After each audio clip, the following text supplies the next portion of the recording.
Welcome to the System Simplified podcast, where we feature top leaders who share stories on how to successfully systemize a business. Now, let's get started with the show.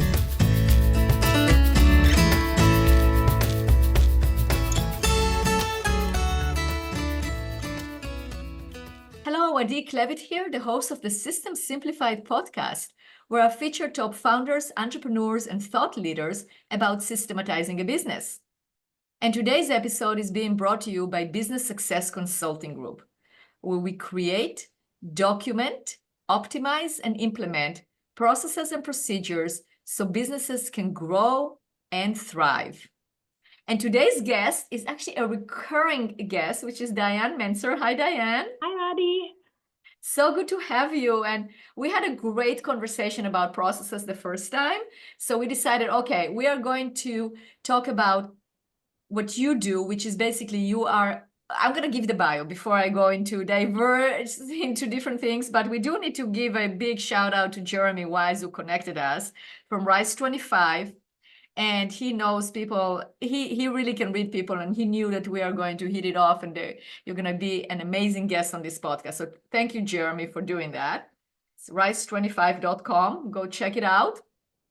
And let me introduce you. So, whilst it sounds counterintuitive, the growth companies experience can also be holding them back. And I think it is counterintuitive, but people definitely feel that, I'm growing too fast, too much, and it can hold them back because they're not really going to accomplish what they want to accomplish.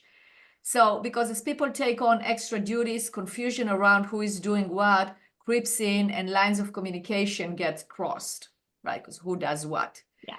So that's where you, Diane, come in. You help business owners and second-in-commands, which is very important. You help the second-in-commands untangle jumbled operations so they can move the business forward in a way that's simple, clear, and focused, which is amazing. And we talk all about it in our first podcast, and I'm going to include this one. I'm going to include it in the show notes so our listeners can refer to it.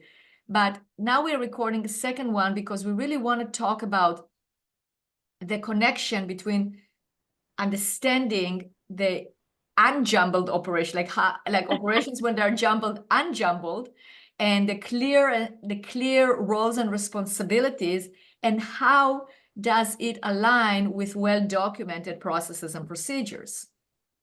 Yep. Yeah, because they really go so hand in hand.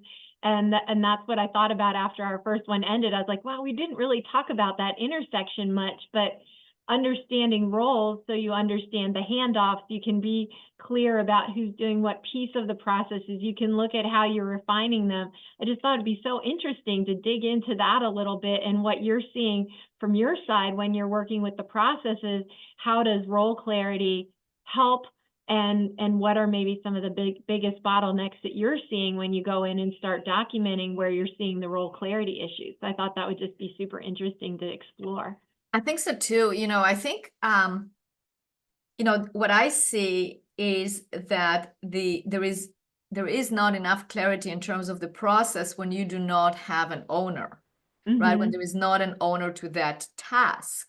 Wouldn't you say that that's what you're running into as well? Yeah, owners for the specific tasks, but then also some of the processes that involve more people. Where are the handoffs? Who to ask for help?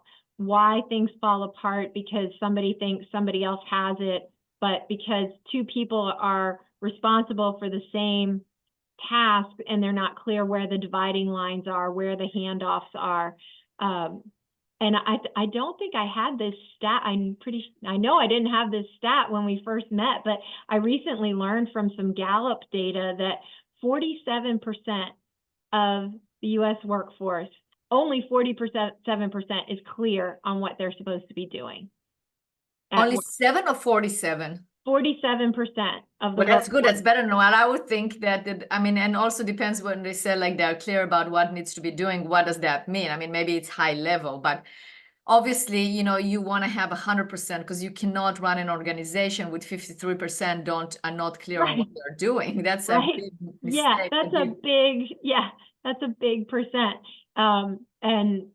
And yeah, that could even be clear at a high level, not getting then down into the details. But I recently worked with a 4-person leadership team on their role clarity, and I just had the follow-up call with them the other day, and the way that they came to the call, like the first call when we were doing the intro and people were a little unsure, but people seemed stressed and overwhelmed and that all kind of came through in my initial work with them.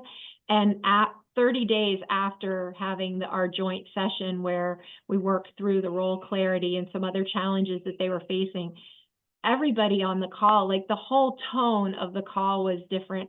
Everybody had 2 to 5 benefits that they found from going through the process. They all said that everything was clearer. It was like the trust in the team was increased, as well as, what are they doing in terms of handoffs? Everyone said the handoffs were clearer. They knew who had what. So they were trusting each other more. Their productivity had improved significantly.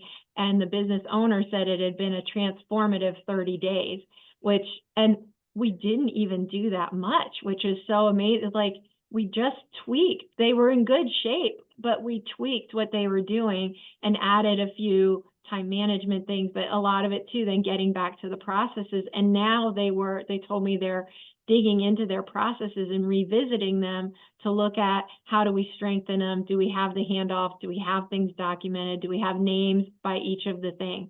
So that, just is a real recent win, and just highlighting that connection between process. Oh, they said they were able to close more deals faster because the process was flowing and everybody knew their piece. And I'm sure that's what you're seeing, like when you go in and work with companies on their processes, I'm sure you're seeing similar results. You do. And I think it's a fantastic example, because what it does, it gives security to the employee themselves, because they know what to expect. They know also what expected from them. They know what is out of their area of responsibility and what is in. So I think that is key to success. And, they understand, you can understand the flow of the process. Okay, so we start here, then we hand it off to here, we hand it off to this one. Then there is the process documentation itself, creation or documentation, because the process can exist in somebody's head. But if you don't document it, because that helps for the role clarity and the role execution, if it's actually documented, because then, let's say you and I, you're in sales, I'm in production. So we have the process of you selling, handing it off to me, and then I, with my team, produce. Right. So we understand now that, okay, everything that has to do with sales will go to you, everything for production to me. If a customer calls and they're not satisfied after the fact, that after we already did the production, they should talk to me, not to you. But if it's something that has to do with the contract, they should go to you. We clarified the different roles and responsibilities, and that makes it very clear and easy for people to understand. However, maybe I don't really understand what is it that you do. It will really help me to know what is it that you say during your sales call, so I can understand better how to then execute. I can tell you that is something that I realized internally in my own company, is that now we record the sales calls and we make it available for every one of our employees. Everyone that is going to interact with the client, touch the file, interact with the client, do anything, they need to listen to that call, because then they understand what was actually promised, what was said. They understand what the sales process is really all about. And then the salespeople, they have to understand the production. They have to read the SOPs, the standard operating procedures for the production people, so they can understand how it's being delivered, or listen to delivery calls, the calls that we do with clients, so they can understand what is it that is being delivered after they sell. So that is part of creating that visibility and creating that transparency within the organization, so you can actually go back and forth, and that's what the cross-training, what is really cross-training is that people really understand what the other person is doing. So, and then a question is like, to what depth do you go in training each other on the other person's job, especially when it's in a different department. What are your thoughts on that? Yeah, that's interesting. And what I love what you're doing is how you're breaking down the silos and getting people to see the whole process is joint, right? Because if production's not delivering, sales eventually is not going to be able to sell because word's going to get out that production's not delivering. So you're really creating that. And then when they're hearing directly from the client, because they're coming at it from different angles, they're going to pick up on different things in that conversation. So the salesperson is focused on certain aspects, but then when you have somebody from production that's listening in, it's like, oh, they're going to hear some different things that just don't jump out to sales because it's not part of their process. So that's really interesting. I think that in the cross training, probably high level, because you don't need to be able to come in and do everything start to finish. You're going to have your backfill for that within the production division, but high level understanding. So maybe it's more at like the, like the accountability chart level where you're thinking about, what are the core responsibilities and sort of how are they looking at things? And maybe more than understanding all the details of what they're doing, understanding how they take the information that you're getting from sales and turn that into what you're going to produce, because that's that handoff.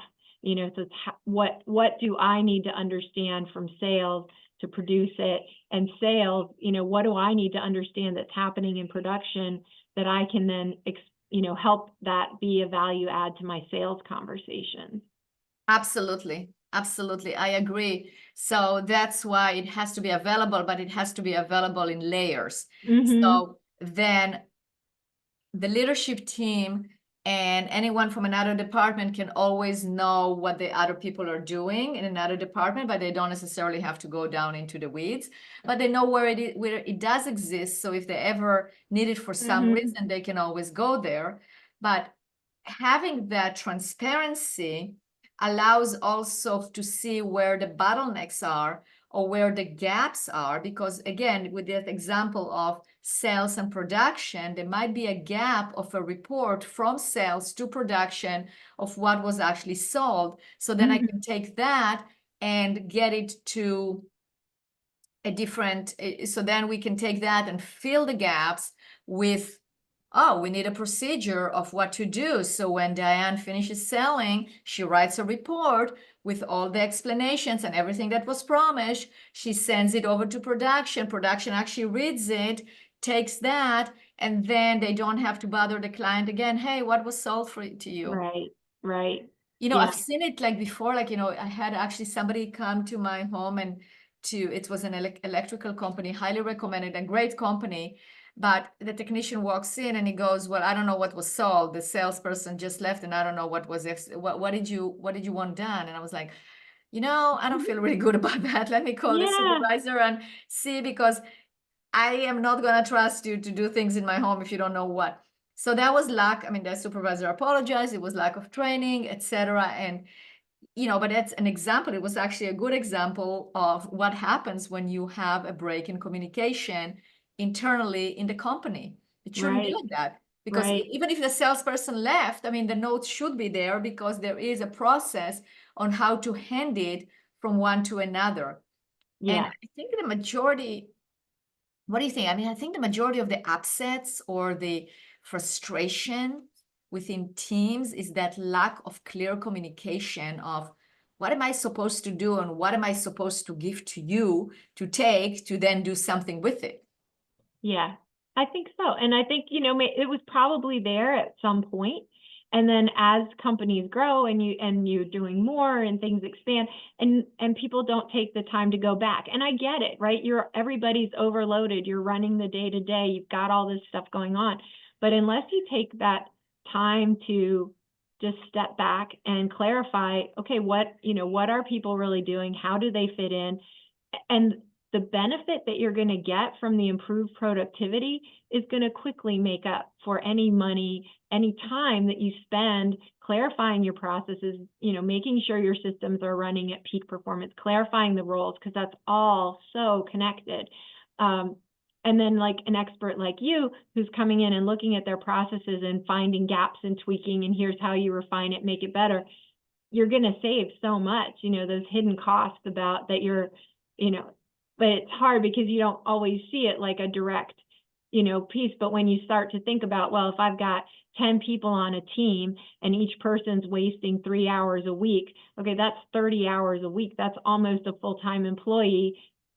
Is this little bit of cost that you're paying for some coaching or some role clarity or to refine your processes, you're going to make that up in like a month easily, like when you start to think about it that way. But people aren't thinking about the loss, those hidden costs, because they're hidden. It's not showing up on a balance sheet that, hey, we're losing 30 hours a week every week because our teams aren't clear on their processes and their roles.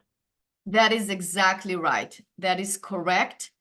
And that is what we are going, that is always when we start a project, we identify what's going to be the return on investment. Where are you losing money right now because people do not have clarity about the roles, or they don't have transparency about processes. Maybe you're losing money because, let's say, your technicians, you are a plumbing company, and your technicians go to somebody's home, but they never look at other things that might be wrong. Maybe they're replacing the toilet in one bathroom, but then they can replace it in another 2 bathrooms because there's the same problem, right? Or the problem is going to come. Or maybe the water heater is old and it's time to replace it. If they don't have a process to do that and they don't follow it every single time, you are leaving money on the table. So right there, if you invested the time and the other resources, or you invested the money in getting it documented and implemented and followed, then how many more jobs you will get that will actually make that up? Yeah, that's a great point. That's a great point. Like, they could easily offer a free plumbing inspection while they're there, and then a discount on any jobs that you sign up for it that they discover, and all of a sudden you've got probably 2 or 3 more jobs per. Absolutely. Easily. Or it can be also, no, it can be, I mean, we work with plumbing company where they say this is part of our process. Okay. Let's say I am the plumber and come to your home. Okay, Diane, the first thing I'm going to do is, obviously all the plumbing is connected in the home. So I want to make sure that they do a full inspection. Just like when you take your car to the dealership, they do a full inspection. It's like, it's the difference between taking it to the dealership or taking it to an oil change that takes 5 minutes, right? They do a full inspection, they look at what's not working, they give you a full diagnosis, and they give you extra. They wash the car, they do this, they do that, but it gives you that feeling of like, oh, they are being taken care of. Right. Well, if you want to build that 5-star service, you have to invest in putting it together and making sure that it's all put together correctly, and that people are following it so they know how to elevate the experience. Yeah, that's a great point. That's a great point. It's so interesting how it all, kind of ties together, but I really, and how little tweaks, right? Because you're not going in and doing like sometimes I'm sure you are doing major overhauls, but a lot of times it's just little adjustments, making sure you understand who's handing off, making sure people are clear, helping people understand where they fit in. Like, okay, this is my role. This is how I fit into the bigger process. It also frees them to be creative and start identifying opportunities as they see things when they're working, when they understand the big picture, they understand the full flow. So that transparency and having it available so people can look at it and understand, that whole big picture and how they fit in, really just elevates everything and increases that trust level within the team, because you know who you're handing off to, who's got stuff, and it helps the problems show up faster. So if somebody is dropping the ball, not pulling their weight, if you've got things documented and things clarified and everybody knows what they're being held accountable for, not just at a high level, but at a detail level, then it's a lot easier to have those conversations where people are missing the mark when those things come up, and to reward people who are consistently going above and beyond, because it's all going to stand out more. Absolutely. That's exactly right. And it's that accountability by also creating just, you're right, it's small tweaks, but it's also creating that transparency and that knowledge base where that's the power of the organization, is having that knowledge. And I think going back to where we started the conversation in terms of 53% say that they have no clear idea what they are doing, it's because it's not written anywhere. So you don't have a place to go. The other 47, maybe they have a place to go where they can read it. Maybe it can be improved, but at least there is a source of truth for the organization. Yeah. Yeah, that's a great point. That's a great point, having that repository. Yeah, for sure. Well, Diane, that has been another great conversation. I know. I'm not ready for it to end. That's right, exactly right. So that's why we have to have another one. Oh, okay, here we Okay. go. A third one. But that's great. It's fantastic. Great to have you on this podcast. And I'm sure we're going to have another conversation. So thank you so much. Thanks, Adi.